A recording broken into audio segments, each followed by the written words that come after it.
Isa sa mga pinakamahalagang elemento ng buhay ay kapayapaan.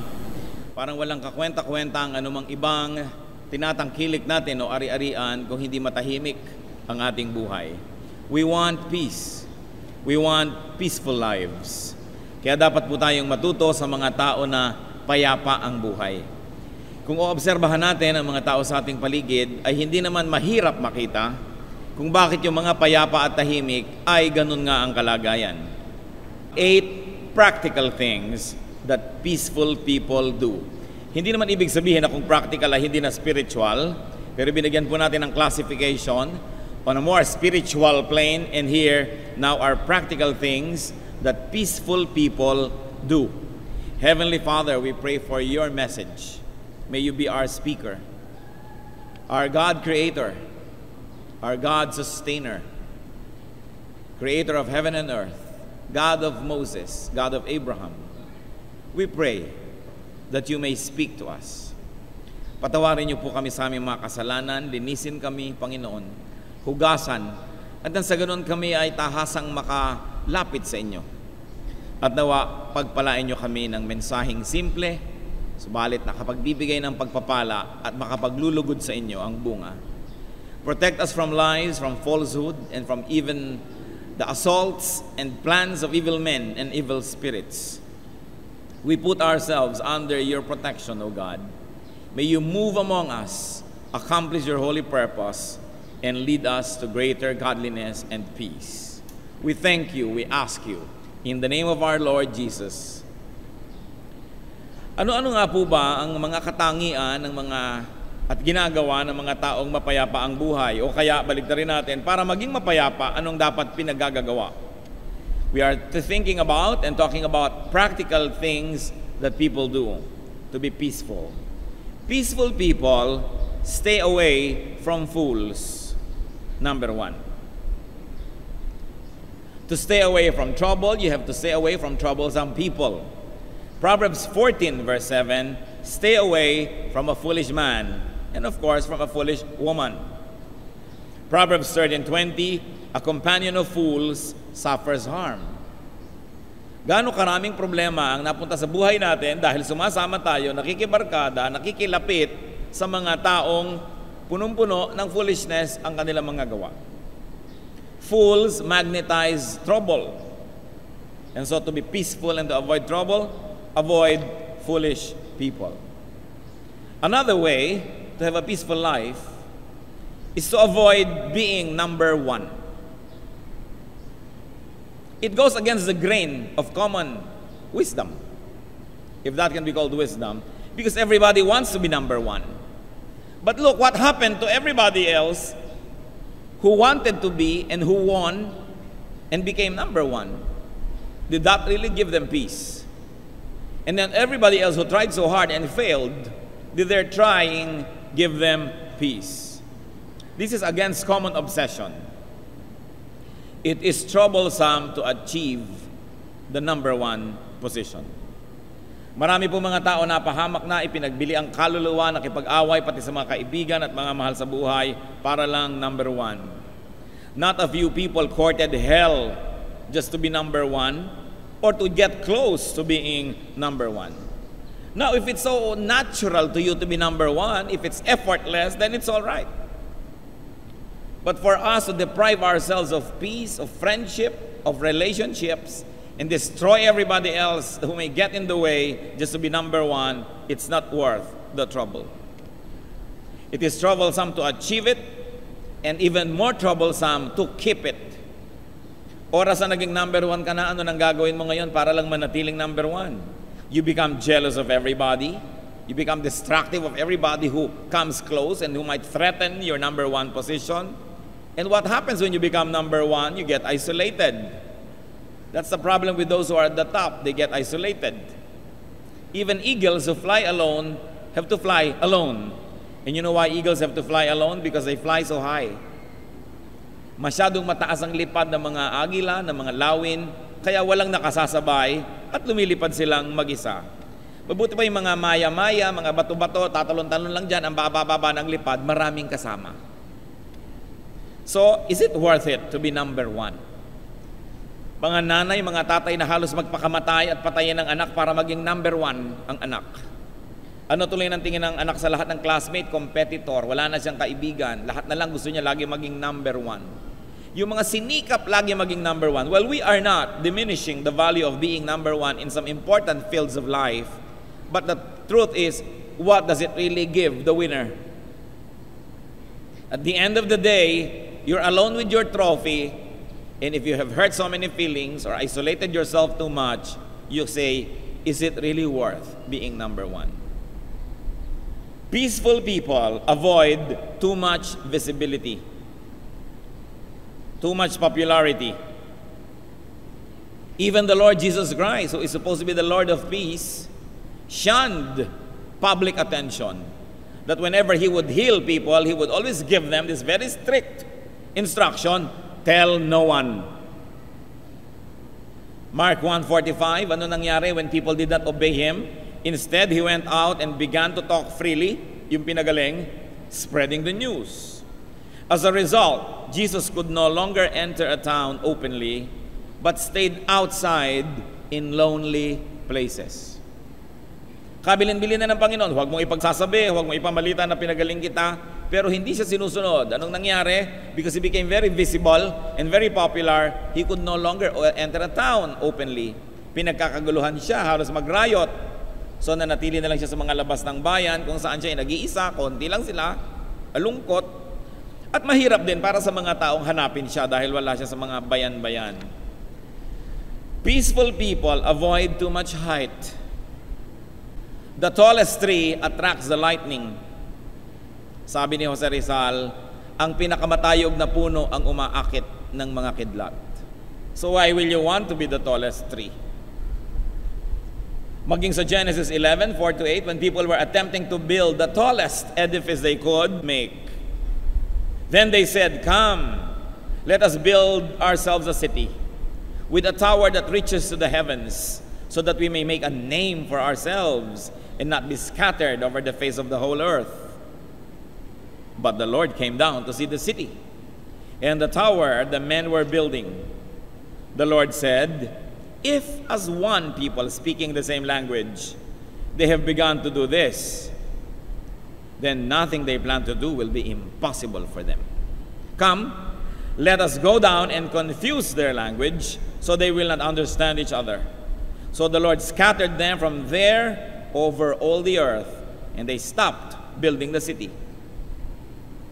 Kung sana naman ay gumawa na lang sila ng medium-rise tower, ng medium-sized city, hindi sana nila naakit ang negative attention ng Diyos. Pero sobra nilang gustong pagalingin ang kanilang sarili, sobra nilang maging makasarili at magsarili mula sa kalooban ng Diyos. So, pinaghiwa-hiwalay ang mga tao at natigil ang construction. Kapatid, ano po ang ginagawa ninyong tore ngayon na maaaring maglalayo at naglalayo lang pala sa inyo sa Diyos? Anong pangalan ng pilit yung pinapaganda at pinapataas at pinapaningning na yun pala hindi lang kaluguran ng Diyos, magiging dahilan pa para ka mapahiwalay, maging sa iyong pamilya, sa iyong mahal sa buhay? Gaano karaming tao ang sinikap na sumikat, yumaman, maging number one, pinakamataas, pinakakilala, and paid the premium of being separated from their loved ones? Kaya sinasabi natin, is it worth it? You want a life of peace? Do not try to be number one. Do not always try to be the tallest, to be the best. Because one, what will you get? You will only get enemies and jealousy. Because those that you beat will be jealous of you and they will do everything to beat you the next time. Bihira naman ang humahanga sa number one. Marami lang naiinggit. At maraming naghahangad. Kung nananahimik ang isang babae dyan, nananahimik ka, pero pag bigla ka naging binibining kang kungan 2006, ang daming DOM na maghahabol sa'yo. Kaya ang dami-daming beauty queen na laglag sa kamay ng mga dirty old men. Hindi nyo ba napapansin? Kung hindi sana sila naging mga beauty queen, baka matatahimik ang mga buhay. Is it really worth to be number one? Pero may mga beauty queen naman tahimik ang buhay, hindi naman lahat magulo. Ang ibig natin sabihin, sapagkat sobra ka nagiging kaakit-akit at kapansin-pansin, lahat tuloy ng mga negative things na mamagnetize mo na rin, pumupunta na sa'yo. Unless God calls you and gives you the difficult ministry of being number 1, just settle for being number 2, or 3, or 4, or 5. Huwag namang number 1,000 na out of 1,000. Kasi number 1 ka rin doon pag binaligtad. No? Don't be on the extreme. Look at Moses.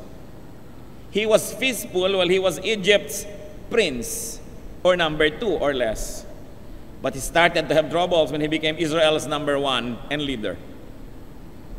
Takot-takot na gulo ang pumasok sa kanyang buhay nung naging number 1 siya sa Israel. Kaya lang tinawag kasi sa ng Diyos. Ibang storya naman yon. Pero may mga tao ni hindi tinatawag ng Diyos, ipinagpipilitan nila maging number 1 sila. Bakit? Gusto mong maupo lagi sa presidential table? Gusto mong laging nababati ka ng madlapag yung birthday? Gusto mong maraming nagbabaw sa'yo at nag-good morning? Hindi naman nakakain yon. Hindi mo maipapamili sa supermarket yon. Bakit mga tao gustong-gustong sikat, kilala sila? Nakikipagkasira.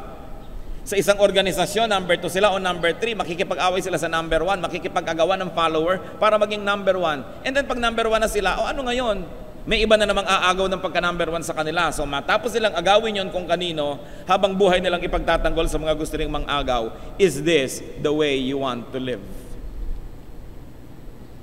Meron lang siguro isang number 1 na talagang dapat lang hangarin. Mga ginang, dapat number 1 kayo ng inyong mister. Ang totoo nga, dapat number 2 kayo eh. Dapat ang Diyos niya na ang number 1 eh. Kasi kung si Lord ang number 1 ni mister, number 2 lang kayo, nakakatiya kayo, wala na number 3. Pero kung gusto niyo rin maging number 1, problema rin yun. Nadaig niyo pa ang Diyos sa kanyang puso. Mamaya may number 4, 5, 6. Settle to be number 2. It's less troublesome. Peaceful people say no when needed. When it is needed to say no. Titus 2:11-12. For the grace of God that brings salvation has appeared to all men. It teaches us to say no to ungodliness and worldly passions. Gusto niyo po ng tahimik na buhay, dapat matuto kayong tumanggi. Marunong kayo magsabi ng no, hindi, no pwede. Kasi yung mga kaladkarin, yung mga hindi makatanggi, yung mga kahit ayaw na, napapa-oo, yan ang nasusuong sa gulo. At kahit nagplano ng isang matahimik na araw, hinila ng kung sino patungo sa gulo, napapasama dahil hindi marunong tumanggi. Isang dapat na pag-aralan natin mga Pilipino. Dahil sa ating kabutihang loob at kababaang loob, bihirang-bihira tayo na nakapagsasabi ng no kahit gusto na natin talaga magsabi nun.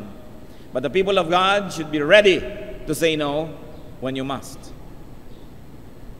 Peaceful people watch their emotion. In other words, people who will live in peace are not ruled by their feelings. Sa pagsunod dyan sa feelings na yan, kaya ang dami-daming buhay na gumusot. Minamahal ang hindi dapat mahalin, hinahanap ang hindi dapat hanapin, kinakalong ang hindi dapat kalungin, kaya nagkakagulo ang buhay. Titus 3:3, at one time we too were foolish, disobedient, deceived, and enslaved by all kinds of passions and pleasures. But the people of God who will have peace in their lives will know how to rule over their passions. Yung mga nararamdaman, tayo pa naman mga Pilipino masyadong emosyonal, kaya kailangan natututunan nating rendahan ang ating damdamin. Peaceful people plant good seeds.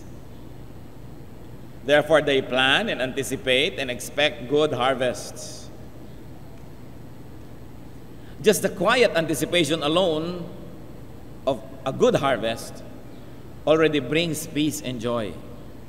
Pero pag nagtanim tayo ng masama, mga kapatid, there is always this feeling inside of you that is scared that what you plant, you might harvest.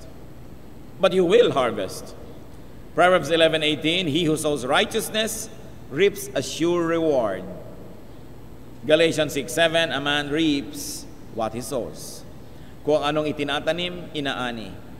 Ang mga taong mananahimik ang buhay, lalong-lalo doon sa mga bandang huli na panahon ng kanilang buhay sa mundo, yung mga tao na doon sa bandang una ay nagtanim ng mabuti, nagtanim ng maganda, sapagkat pagdating ng panahon, nag-uumpisa ka ng umani ng iyong mga itinanim, nadadagdagan ng iyong kapayapaan. Related to planting, peaceful people save, make, and keep savings. In other words, ang tunay na mga payapang tao, kadalasan may savings. Kung hindi man yung savings nila sa kagandahang loob na ginawa nila sa kapwa at alam nilang kung darating ang panahong sila yung mga ngailangan ay meron ding dadamay sa kanila, meron silang literal, financial, material savings. Bakit? Sabi sa Proverbs 6:6-8, "Go to the ant, you sluggard. Consider its ways and be wise. It stores its provisions in summer and gathers its food at harvest." Sabi, "Hoy tamad, tingnan mo yung langgam at suriin mo ang kanyang buhay. Nag-iipon siya ng pagkain sa tag-araw." Siyempre, yung concept ng tag-araw is in the other parts of the world where there is winter, where it's impossible to gather food. So pag summer, that's your short window, the short time in which you can gather food. Sabi yan, ang mga langgam sa summer, sa tag-araw, nangongolekta ng pagkain, hindi sa tag-ulan na aanurin sila ng ulan o ng baha. Pag dumating ng mga ulan, nandun na sila sa mga lungga nila, tahimik na, at kinukwenta-kwenta na nila yung mga naipon nilang pagkain na sapat sa buong panahon ng tag-ulan o taglamig. And they gather their food at harvest.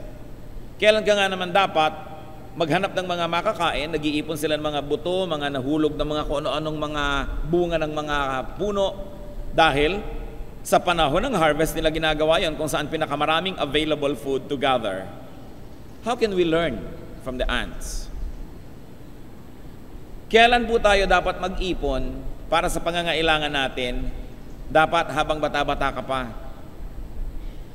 Young adults, very especially, it's time to save and plan for your retirement. Because when you start to save and plan for it when you're 70, that's probably still possible, pero medyo mahirap na yan. Pag lumampas ka na sa tanghaling tapat ng iyong buhay, sa harvest time ng iyong buhay, sa kalakasan mo, mahirap na magpundar, bagamat hindi naman imposible. Pero dapat iniisip na yan ng mga young adults. Mga anywhere from 25 to 35, dapat ang iniisip nyo ay hindi puro mag-load ng cellphone, hindi puro maghanap ng kung saan kapihan dyan na hindi na kayo makatulog, kakakape dahil uso. No? Kundi mag-ipon-ipon na, mag-ayos-ayos na. Yun daw babae na na pinag-uusapan sa Proverbs 31, ang sabi dito sa verse 25, "She is clothed with strength and dignity.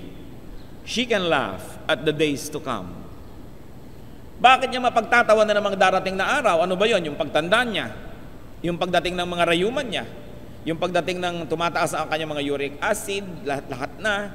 Yung siya ay kailangan na sigurong ma-wheelchair o siya ay kailangan ng mga nurses at mga gamot at maintenance medicine at kung ano-ano. Why can she laugh at the days to come? Kasi may inipon. Paano mo mapagtatawanan yung darating kung wala ka ang inipon? Siguradong iyak ang isasalubong mo doon. Kaya sapat po ang mga example sa Bible na bagamat tayo espiritual, pero huwag natin kakalimutan nakatira tayo sa lupang katawan na ito na kailangan pakainin, kailangan bigyan ng gamot, kailangan takpan ng kumot kung maginaw, magkaroon ng jacket, magkaroon ng payong, kailangan magbayad ka ng kuryente, ng tubig at kung ano-ano pa. Kaya sabi po ni Solomon sa Ecclesiastes 10:19, "Money is the answer for everything." Gaano karaming suliranin ng tao ang malulutas kung may pera lang sila? Ang dami. Kaya hindi ko mo tayo Kristiyano, mamaliitin nyo yung pera. Part of spirituality is to work hard, to gather, so that when times come, we can laugh at the days to come. We should make it a goal to be able to laugh at financial problems to come. Dahil handa ka. Hindi yung kung kailan ka mamamatay, itutumba mo na lang yung bangkay mo sa iyong mga kamag-anak, bahala na sila. Hindi kung pag nagkasakit ka, ihihiga mo na lang yung katawan mo doon, bahala na rin yung mga tao. Bagamat sa ilan siguro sa atin, medyo advanced na yung panahon, may edad na tayo para magsimula pa magsikap muli. At kung tayo naman ay gumawa ng mabuti sa ating mga mahal sa buhay, binigay natin yung best, din sila ang ating retirement plan. Pero yung mga bata pa, Yung kaya pa natin magplano, gawin nyo yan. Mga young adults, ngayon pa lang, iplano nyo na. You must be clothed with strength and dignity when you grow old. Alam nyo ibig sabihin nun? Dapat nababalot kayo ng pera. Dahil yung strength and dignity, hindi mo ma-afford pag wala kang pera. So, hindi tayo dapat mukhang pera at hindi tayo maibigin sa pera, pero dapat gumawa tayo ng marami niyan habang kaya natin. Kasi kung ayaw nyo, pwede nyo naman ibigay sa akin. Di ba? Pwede nyo ibigay sa iba. Kung ayaw nyo talaga, pero ayaw nyo nga ba? Akala kasi nung iba, kung sila Kristiyano, hindi na pinag-uusapan yung mga bagay na yan. But you make and keep savings so that you will have peace. Hindi yung bumubula na yung bibig, tumitirik na yung mata, nag-iisip ka pang uminom na lang ng kortal, kung meron pa nun, kasi wala kang pambayad sa ER. Ang hirap naman yata nun. No? Kaya kung tahimik at payapa, dapat meron kang sinalansan ng konti dyan. Peaceful people pace their lives. They pace their time. Nakaschedule ang mga bagay-bagay. Bagamat meron naman tayong flexibility, pero may plano ka man lang kung anong gusto mong gawin sa buhay. What do I want to achieve this next 2 years? What do I want to achieve this next 5, 10, 20 years? Kailan ako magse-semi-retire? So anong dapat kong gawin ngayon para mangyari yung plano ko na yan? Dapat meron tayong kalendaryo man lang. Psalm 90 verse 12, teach us to number our days aright. Turuan nyo kaming magbilang ng araw o bigyan ng halaga ang mga araw at hindi lang ito bilangin. So, teach us not only to count the days, but to make the days count. Very crucial. At sa Ecclesiastes 3:17, sabi ni Solomon na pinakamatarunong na lalaking naglakad sa balat ng lupa, for there will be a time for every activity, a time for every deed. So, paano po natin maiiwasan na lagi nagkakandara pa, nagmamadali, nag-aapura dahil hindi peaceful yung ganong paraan? Number your days. Gusto nyo makakaalis kayo sa bahay sa umaga ng mapayapa, tahimik, gabi pa lang, planchahin nyo na isusuot nyo. Kung kayo ang namamlansya. Ipilan nyo na yung sapatos, yung medyas, yung belt, yung isusuot nyong lahat-lahat, yung bag, para hindi sa umaga, nagkakandara pa, kahabol ka ng habol, kung ano-anong ginagawa mo, ang gulo-gulo tuloy. So, there is a time for everything. When it is planned, you will be peaceful. Napakahirap na may kasama ka sa bahay, lalo asawa mo, tatay mo, nanay mo, o husband o wife mo, na ang gulo-gulong mamuhay. Aalis na lang kayo, tatakbo pa uli pabalik dahil wala pa pala siyang belt. Tapos hinahanap yung plancha sa ilalim ng mga kaldero. 3 kwarto na ang napasok, hinahanap yung sapatos niya. Huwag kayong mamumuhay ng ganyan, hindi yan makadiyos kasi magulo.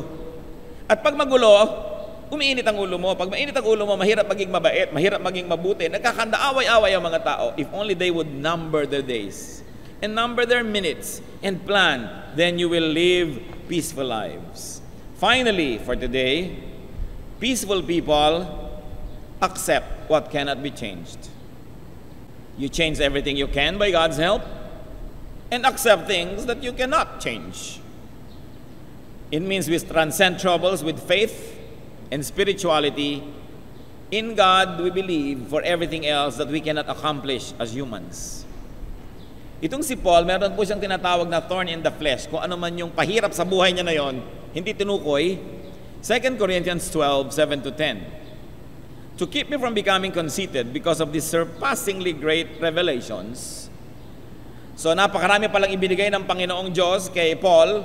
So para huwag siyang maging mayabang, there was given me a thorn in my flesh, a messenger of Satan to torment me.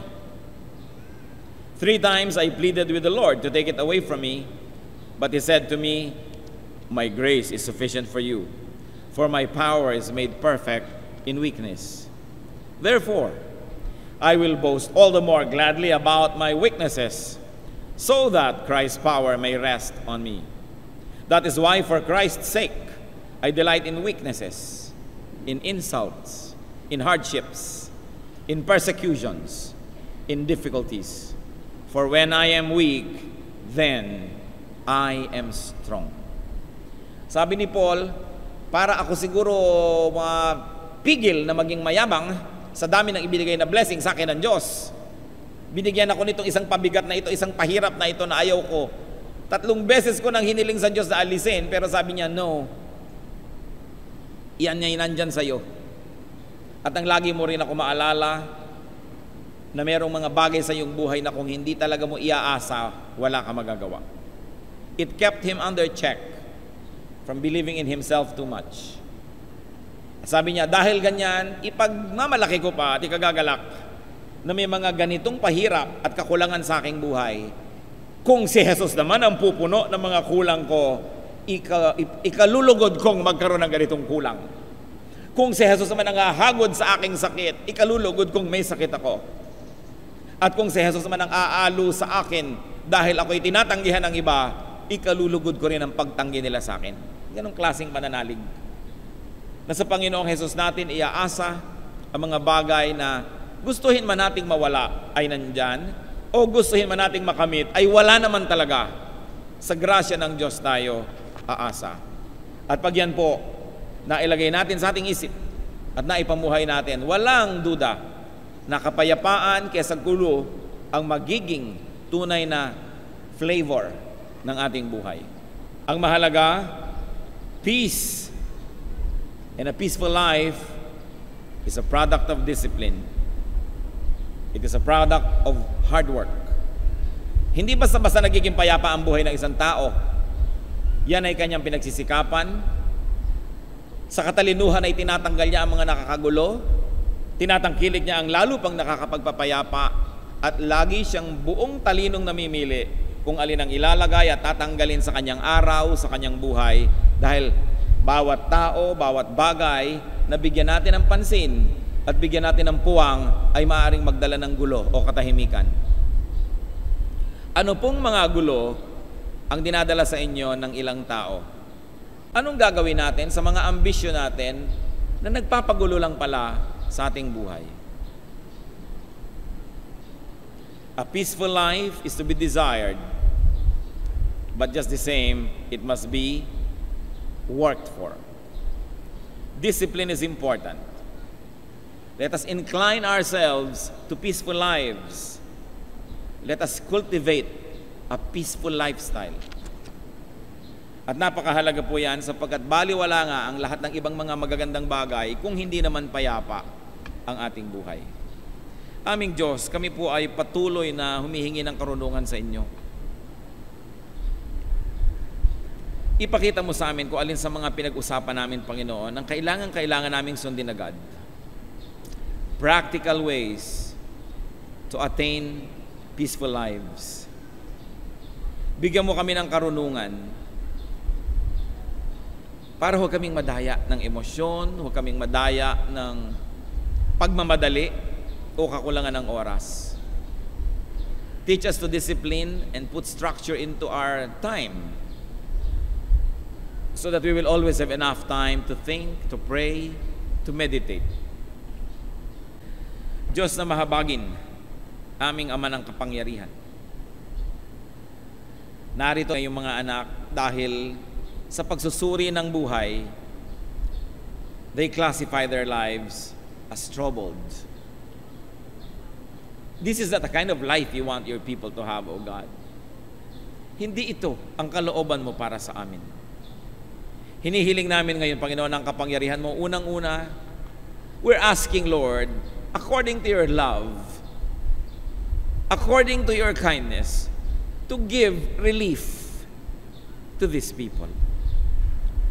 Bigyan mo, Panginoon, ng isang kagyat na ginhawa, kahit hindi pa nalulutas sa mga suliranin, hindi pa naaayos sa mga gulo, isang mapagpalang himala ang ibigay mo. Hipuin mo mga puso ng mga nananalig ng mga anak mong ito, at sa kabila ng lahat ng gulong dinadala nila ngayon sa iyong paanan at isinusuko, hipuin mo, Panginoon, at pagkalooban ng kakaiba, mahimalang kapayapaan at katahimikan ng loob.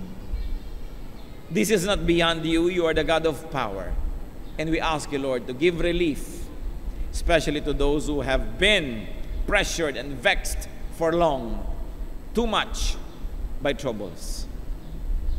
At matapos siyang kagyat na ginhawang hinihiling namin, Panginoon, kasunod namang humihingi kami na bigyan mo ang mga anak mong ito ng karunungan na makilala ang pinag-uugatan ng kanilang mga gulo.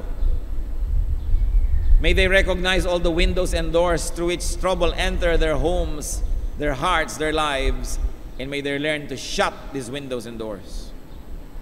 At kung ano pa po yung mga pumasok na mga gulo na bigyan mo sila ng lakas ng loob, ng isip, na paalisin at palayasin sa kanilang buhay ang mga nanggugulo dito.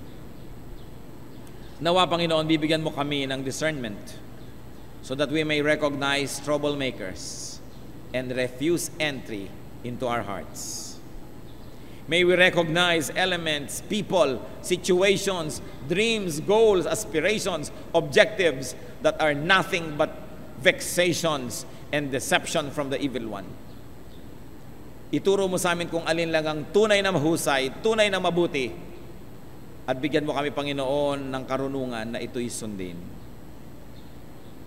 Mga kapatid, lift up your hearts to God, and may the Lord our God, Creator of heaven and earth, and may our Lord Jesus, Prince of Peace, touch your hearts, open your minds to the solutions to these troubles, and give you the strength, the courage, the wisdom to find peace in your life.